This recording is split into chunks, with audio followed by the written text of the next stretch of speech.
monde de baby-foot, une épreuve de la Coupe du monde de baby-foot qui se déroule en France, comme on a une épreuve aussi en Allemagne, aux États-Unis, en Autriche. Donc là, c'est une grande épreuve pour la discipline et une épreuve qui va rassembler plus de 500 participants venus d'une quinzaine de pays. Alors la compétition dure du jeudi au dimanche, elle est ouverte à tous. Elle va rassembler donc 500 joueurs de 15 pays qui vont jouer près de 10 000 matchs sur 80 baby-foot pendant ces 4 jours de compétition, ouverte à tous et gratuite pour tous les spectateurs. Alors, pour la fédération, c'est une des 5 épreuves majeures. Ça permet aux joueurs de se qualifier pour la grande finale mondiale. Donc c'est très important pour les joueurs de participer ici, de faire des résultats évidemment pour le classement mondial, aussi parce que ça rentre un peu comme dans les tournois du Grand Chelem, comme une grande épreuve du palmarès des joueurs.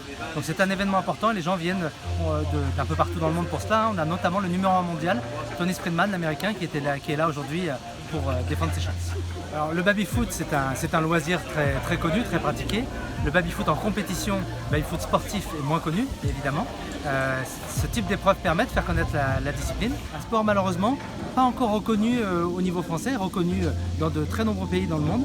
Mais un petit message à notre ministre des Sports et à notre président de la République pour leur dire n'oubliez pas, vous avez un petit temps d'avance actuellement dans le sport baby-foot avec la Fédération internationale qui est basée en France. Donc faites un petit pas en avant en France et vous garderez ce pas d'avance. Je crois que c'est une des idées de France 2030. Alors c'est un sport parfaitement mixte, mais pas que mixte dans sa pratique masculine et féminine. C'est aussi un sport très inclusif.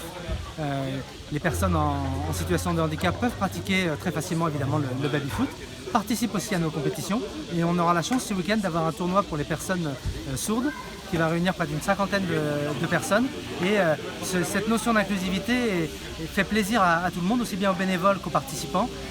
Voilà, on est sur un sport mixte mais aussi très inclusif. Je souhaite au Tourangeau de faire le meilleur résultat possible. J'ai bien peur qu'il ne soit pas dans le top 10 des favoris de cette compétition, mais un petit passage peut s'ouvrir et je leur souhaite. Les Français par contre sont parmi les 5 meilleures nations dans le monde.